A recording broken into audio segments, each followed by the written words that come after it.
జగన్ తాజా సమావేశంలో ప్రధానంగా కార్యకర్తలకు మోటివేట్ చేసిందంటూ రాజకీయాల్లో గెలుపోవటములు సహజం, మన పార్టీ ప్రజల వద్ద గర్వంగా వెళ్ళగలదు, ఆ స్థాయిలో ప్రతి ఒక్కరికి మంచి చేశాం, రాజకీయాల అర్థాన్ని వైఎస్ఆర్సీపీ మార్చింది, మేనిఫెస్టో అంటే గతంలో చెత్తబుట్ట దాఖలు, మనం వచ్చిన తర్వాత దానికి విశ్వసనీయత, ఎన్నికల్లో ఇచ్చిన హామీల్లో 99% నెరవేర్చామంటూ గుర్తు చేశారు.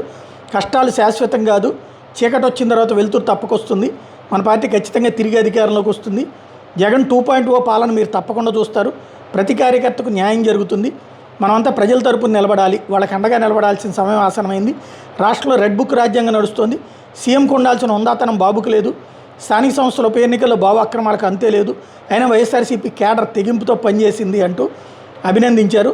ఉమ్మడి కర్నూలు జిల్లా నుంచి వచ్చినటువంటి నాయకులు కార్యకర్తలతో మాట్లాడిన మన పార్టీ సిద్ధాంతం ఏంటని ఎవరైనా అడిగితే రాజకీయాల్లో విలువలు విశ్వసనీయత మన పార్టీ సిద్ధాంతం అని ధైర్యంగా చెప్పచ్చు. విలువలు విశ్వసనీయతకు అర్థం చెప్పిన పార్టీ వైఎస్ఆర్ కాంగ్రెస్ పార్టీ.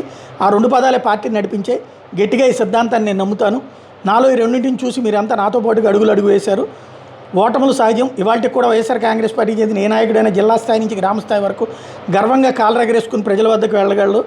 ప్రతి కుటుంబాన్ని చిరునవ్వుతో పలకరించి ఆశీర్వాసాలు తీసుకునే కెపాసిటీ వైఎస్ఆర్ కాంగ్రెస్ నాయకులకు మాత్రమే ఉంది. మనం రాకముందు మేనిఫెస్టో అనే చెత్తబుట్టలో వేసేవాళ్ళు అన్నట్టు గుర్తు చేసుకొచ్చారు. ఇన్ని చేసినా మనం ఓటమి చేద్దాం. కారణం కొద్దో గొప్ప చంద్రబాబు మాటలను ప్రజలు నమ్మారు. జగన్ వస్తే ఎంతమంది పిల్లలు ఉన్నా 15,000 ఇస్తాయి, చంద్రబాబు వస్తే ముగ్గురు పిల్లలు ఉంటే 45,000 వస్తాయని ఆశపడ్డారు. 45 ఏళ్ళు దాటిన ప్రతి మహిళకు జగన్ 18,750 ఇస్తున్నాడు. చంద్రబాబు వస్తే 50 ఏళ్ళు నిండిన ప్రతి మహిళకి 48,000 ఇస్తానన్నాడు. ఈ రకంగా ప్రతి ఇంటికి తన మనుషులను చంద్రబాబు పంపాడు. వాళ్ళ ఎమ్మెల్యే అభ్యర్థులు కార్యకర్తలు వెళ్ళి చంద్రబాబు బాండ్ పంపించాడు అని కరపత్రాలు బాండ్లు చంద్రబాబు పేరుకి పంచారు. అలా ప్రతి ఇంటిని ప్రతి వర్గాన్ని దారుణంగా మోసం చేశారు. ఏ ఇంట్లో నుంచి పిల్లలు బయటకు వస్తే నీకు 15,000 అని, వాళ్ళ అమ్మ బయటకు వస్తే నీకు 18,000 అని, ఆ పిల్లల అమ్మమ్మలు బయటకు వస్తే మీకు 50 ఏళ్ళు కాబట్టి 48,000 అని, ఆ ఇంట్లో నుంచి రైతు బయటకు వస్తే 26,000 అని, చదువుకున్న పిల్లాడు బయటకు వస్తే 36,000 అంటే ఇంట్లో ఎవరు కనబడిన ప్రతి వర్గాన్ని మోసం చేశారు. దీనివల్ల 10% ప్రజలు చంద్రబాబుని నమ్మారు. జగన్ చేశాడు కాబట్టి చంద్రబాబు కూడా చేస్తాడని నమ్మారు. జగన్ చేసినవన్నీ చేస్తానని చెప్పడంతో పాటు అంతకన్నా ఎక్కువ చేస్తానని చంద్రబాబు అన్న మాటలు నమ్మారు. చంద్రబాబు మారాడేమోనని ప్రజలు నమ్మారు. అందుకే 50% నుంచి 40%కి ఓట్ షేర్ తగ్గింది. ఆ తర్వాత మోసం చేశారన్నటువంటి వ్యాఖ్యలు చేశారు. చంద్రబాబు నాయుడు గారు మనకు తెలియకుండా ప్రతి ఇంటికి తాను మోసం చేశాడు. ప్రతి ఇంటికి తన మనుషులను పంపించాడు. ప్రతి ఇంటికి వాళ్ళ ఎమ్మెల్యేలందరూ కూడా తిరిగారు. ప్రతి ఇంటికి వాళ్ళ కార్యకర్తలు వెళ్ళారు. ప్రతి ఇంట్లోనూ కూడా కరపత్రాలు పంచారు. ప్రతి ఇంట్లోనూ కూడా ఇదిగో అమ్మ చంద్రబాబు నాయుడు గారు బాండు పంపించినారు, ఆ బాండు పత్రాలు ఇదిగో అమ్మ అని చెప్పి కూడా బాండు పత్రాలు కూడా ఇచ్చినారు. ఇంట్లో ఎవరు కనపడినా మోసం చెయ్యని సెక్షన్ అనేది లేకుండా ప్రతి ఒక్కరికి కూడా చెప్పుకొచ్చారు. దీనివల్ల ఏం జరిగిందంటే ఒక 10% ప్రజలు నమ్మినారు. జగన్ చేయగలిగినాడు కదా, అది కూడా ఒక రకంగా తప్పు మందేనేమో. ఎందుకంటే జగన్ చేయగలిగినాడు కదా, కాబట్టి జగన్ చేశాడు కాబట్టి చంద్రబాబు నాయుడు జగన్ చేసేటివన్నీ చేస్తానని చెప్తున్నాడు, అది కాక ఇవన్నీ చేస్తానని కూడా చెప్తా ఉన్నాడు. కాబట్టి చేస్తాడేమో, మనిషి మారినాడేమో అని చెప్పి కొద్దో గొప్ప ఒక 10% ప్రజలు ఆయన మాటలు నమ్మడం. దాంతో 50% ఇంతకు ముందు వచ్చిన ఓట్ షేర్ మంది 40% ఓట్ షేర్కు ఒక 10% ప్రజలు నమ్మి అటువైపున కొంచెం చెయ్యి అలా పోయింది. కానీ ఈరోజు 11 నెలలు గడిచాయి. 11 నెలలు గడిచిన తర్వాత ఒక బడ్జెట్ అయిపోయింది. ఆయన అధికారంలోకి వచ్చిన వెంటనే ఒక బడ్జెట్ ప్రవేశపెట్టినాడు. 2వ సంవత్సరం బడ్జెట్ కూడా ప్రవేశపెట్టేసినాడు. సరే, 2 బడ్జెట్లు అయిపోయినాయి. 5 బడ్జెట్లలో 2 బడ్జెట్లు అయిపోయినాయి. 11 నెలల టైం అయిపోయింది. ఈ 11 నెలల కాలంలో ప్రజలంతా కూడా అదిగో చంద్రబాబు నాయుడు చేస్తాడు, ఇదిగో చంద్రబాబు నాయుడు చేస్తాడు అని చెప్పి ప్రతి ఒక్కరూ ఎదురు చూస్తూ వచ్చారు. ఇంతవరకు పరిస్థితి చూస్తే ఏమంటాడు ఇప్పుడు ఏమంటా ఉన్నాడు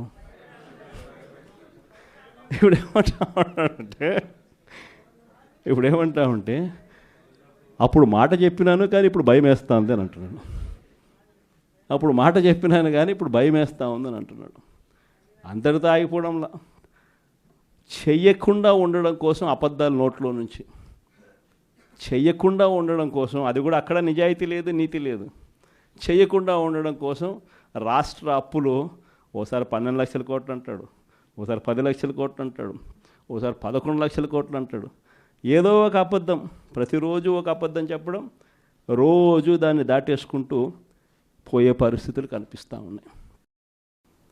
చంద్రబాబు నాయుడు గారి క్యాడర్, ఆయనకు సంబంధించిన ఎంపీటీసీలు కానీ, ఆయనకు సంబంధించిన కార్యకర్త కానీ ఎవరైనా కూడా ప్రజల దగ్గరికి వెళ్తే ఇంట్లో నుంచి చిన్న పిల్లలు సైతం క్యాడర్ను కూడా తిరగనిచ్చే పరిస్థితి ఉండదు. క్యాడర్ను సైతం, చిన్నపిల్లలు సైతం ఇంటికి పోతూనే మా 15,000 సంగతి ఏమిటి అంటారు. అమ్మలు మా 18,000 సంగతి ఏంటి అని అంటారు. వాళ్ళ అమ్మలు మా 48,000 సంగతి ఏమిటి అంటారు. ఇంట్లో రైతన్నలు మా 26,000 సంగతి ఏమిటి అని, ఉద్యోగం ఎతికే పిల్లలు మా 36,000 సంగతి ఏమిటి అని చెప్పి ఇలా ప్రతి ఒక్కరూ ఇంట్లో ప్రశ్నిస్తారని కనీసం క్యాడరు, కనీసం ఇండ్లకు కూడా పోని పరిస్థితిలో చంద్రబాబు నాయుడు గారి పార్టీ ఈరోజు పరిపాలన సాగిస్తూ ఉంది. ఇలాంటి పరిస్థితుల్లో చంద్రబాబు నాయుడు గారిని ప్రశ్నించే స్వరం ఉండకూడదు అని రాష్ట్ర వ్యాప్తంగా ఒక భయానక వాతావరణం క్రియేట్ చేసే కార్యక్రమంలో భాగంగా ఇవన్నీ కూడా చంద్రబాబు నాయుడు గారు చేయిస్తూ ఉన్నాడు. ప్రజాస్వామ్యంలో ఎప్పుడూ కూడా మనుషులకు మంచి చేయాలి, మనుషులకు మంచి చేసి వాళ్ళ గుండెల్లో స్థానం సంపాదించుకొని, వాళ్ళ మనసుల్లో స్థానం సంపాదించుకొని ఒక నాయకుడు అనేవాడు పాలన చేయాలి. కానీ అలా చేయకుండా అధికారం ఉంది కదా అని చెప్పి దురహంకారంతో ఏ నాయకుడైనా కూడా ప్రవర్తించినప్పుడు ప్రజలు, దేవుడు ఇద్దరు కూడా ఖచ్చితంగా మొట్టికాయలు ఇస్తారు. ఆ మొట్టికాయలు ఎంత దారుణంగా ఉంటాయి అని అంటే చంద్రబాబు నాయుడు గారికి నెక్స్ట్ ఎలక్షన్లకు వచ్చేసరికి సింగిల్ డిజిట్స్ కూడా రాని పరిస్థితులకి ఆయన పడిపోతాడు. కాబట్టి ప్రతి ఒక్కరం నేను ఒకటే అడుగుతా ఉన్నా, అందరం ఐక్యంగా ఉందాం. మొన్న కూడా చూసాం, చంద్రబాబు నాయుడు గారు భయపడిచ్చే ప్రయత్నాలు ఎక్కువ చేస్తాడు. మొన్న రామగిరిలో మనం అంతా చూసాం ఏం జరిగిందో. రామగిరి మండలంలో 10 ఎంపీటీసీలు ఉంటే 9 వైఎస్ఆర్సీపీ 9 గెలిచింది. కేవలం తెలుగుదేశం పార్టీ 1 మాత్రమే గెలిచిన పరిస్థితుల మధ్య రామగిరిలో ఉప ఎన్నిక జరిగింది. మరి 9 గెలిచిన వైఎస్ఆర్సీపీ గెలుస్తుందా? కేవలం 1 గెలిచిన తెలుగుదేశం పార్టీ గెలుస్తుందా? ఎవరికైనా అర్థమవుతుంది 9 గెలిచిన వైఎస్ఆర్సీపీనే ఆ ఉప ఎన్నికల్లో గెలుస్తుంది అని. కానీ ఆ ఎన్నికల్లో ఆ రిజల్ట్ను తారుమారు చేసేందుకు ఏకంగా పోలీస్ ప్రొటెక్షన్తో ఎంపీటీసీలు ప్రయాణం చేయాల్సి వచ్చింది. మా ప్రాణాలకు ముప్పు ఉంది, మాకు భద్రత కల్పించని కోర్టుకు పోతే కోర్టు పోలీసు భద్రతతో వారిని ఎలక్షన్ హాల్లోకి తీసుకొని పోమని చెప్తే ఈ పోలీసులు ఎంత అన్యాయంగా తయారయ్యారంటే, పోలీసులే ఈ ఎంపీటీసీలను బెదిరించే కార్యక్రమాలు సాక్షాత్తు పోలీసులే చేపట్టారు. రామగిరికి సంబంధించిన అదే మండలానికి సంబంధించిన ఎస్ఐ వీళ్ళ వెహికల్లో ఎక్కుతాడు. ఎక్కి ఈ ప్రతి ఎంపీటీసీలతోనూ వీడియో కాల్తో ఆ పక్క ఎమ్మెల్యేతోనూ ఎమ్మెల్యే కొడుకుతోనూ మాట్లాడిస్తారు. వాళ్ళు భయపడిస్తారు. మీ ఇంట్లో మీ అమ్మ మీ నాయన ఇంటికి రావాలంటే ఖచ్చితంగా ఎంపీటీసీ ఎలక్షన్లలో వాళ్లకు అనుకూలంగా ఓటేస్తేనే జరుగుతుందని బెదిరిస్తారు. అయినా కూడా మన ఎంపీటీసీలు ఎక్కడా కూడా తలొగ్గకపోయేసరికి ఎలక్షన్ టైం దాటిపోయేదాకా వాళ్ళని తిప్పుతూ ఎంపీడీఓ కార్యాలయానికి తీసుకొని పోకుండా కోరం లేదని ఎన్నిక వాయిదా. తర్వాత వాళ్ళందరినీ పెనుగొండకు తీసుకుపోయారు. అక్కడికి తీసుకొని పోయి అక్కడ వాళ్ళందరినీ బైండ్ ఓవర్ చేసే కార్యక్రమం వీళ్ళు చేస్తారు. ఏమయ్యా ఈ అన్యాయం అని చెప్పి మన పార్టీ జిల్లా అధ్యక్షురాలు ఉషమ్మ గట్టిది స్టీల్ లేడీ అని చెప్పాలి, ఆవిడతో పాటు కంటెస్ట్ చేసిన ఎమ్మెల్యే ఇద్దరు పోయి మా ఎంపీటీసీలు మీరు ఎలా నిర్బంధిస్తారని చెప్పి పెనుగొండలో ఆయన ధర్నా చేసినందుకు వీళ్ళ మీద కేసులు. వీళ్ళు మా పార్టీకి సంబంధించిన మా ఎంపీటీసీలకు తోడుగా నిలబడేదానికి వీళ్ళు పోతే వీళ్ళ మీద కేసులు పెట్టి అరాచకం సృష్టించే కార్యక్రమం. ఇద్దరితో ఆగల. మళ్ళీ రామగిరిలో మళ్ళీ ఎన్నిక జరపాల్సి వస్తుంది కాబట్టి భయానక వాతావరణం క్రియేట్ చేయడం కోసం అని చెప్పి లింగమయ్య అని చెప్పి మన పార్టీకి సంబంధించిన ఒక కురుబ నాయకుడు, ఒక బీసీ నాయకుడు ఏకంగా యాక్టివ్గా ఉన్నాడు అని ఆ మనిషిని కొట్టి చంపారు. నిజంగా ఆశ్చర్యం అనిపించింది, బాధ అనిపించింది. ఎందుకు ఈ రాజకీయాలు ఈ స్థాయికి దిగజారుస్తున్నారు అని చెప్పి.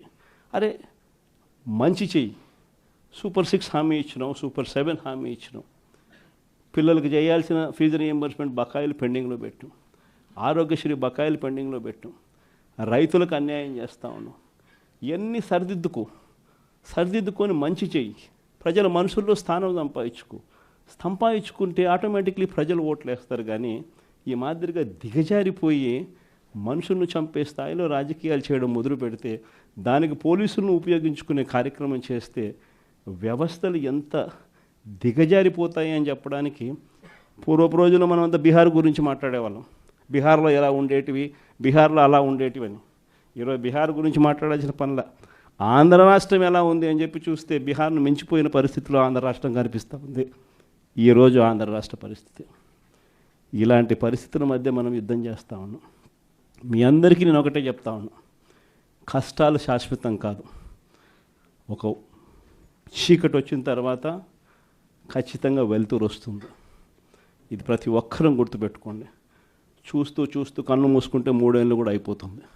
ఈ 3 ఏళ్ళు మాత్రం గట్టిగా తోడుగా నిలబడండి, నాకు తోడుగా నిలబడండి, ప్రజలకు తోడుగా నిలబడండి. ఆ తర్వాత మళ్ళీ వైఎస్ఆర్ కాంగ్రెస్ పార్టీ మళ్ళీ అధికారంలోకి ఖచ్చితంగా వస్తుంది. ఈసారి జగన్ 2 పాలన ఖచ్చితంగా జరుగుతుందని మాత్రం చెప్తాను. ఈసారి జగన్ 2 పాలనలో మాత్రం ప్రతి కార్యకర్తకు మీ జగన్ తోడుగా ఉంటాడని ఖచ్చితంగా చెప్తాను. కాబట్టి ఖచ్చితంగా ఈ 3 ఏళ్ళు ప్రజల తరపున నిలబడదాం, ప్రజల కోసం పోరాడదాం. విలువలు విశ్వసనీయతతో కూడిన రాజకీయాలకు YSR Congress party care of అడ్రస్గా ఎప్పటికీ నిలుస్తుందన్న సంకేతం ఖచ్చితంగా ఇద్దామని చెప్పి మీ అందరితో కూడా మనస్ఫూర్తిగా కూడా కోరుతా ఉన్నాను.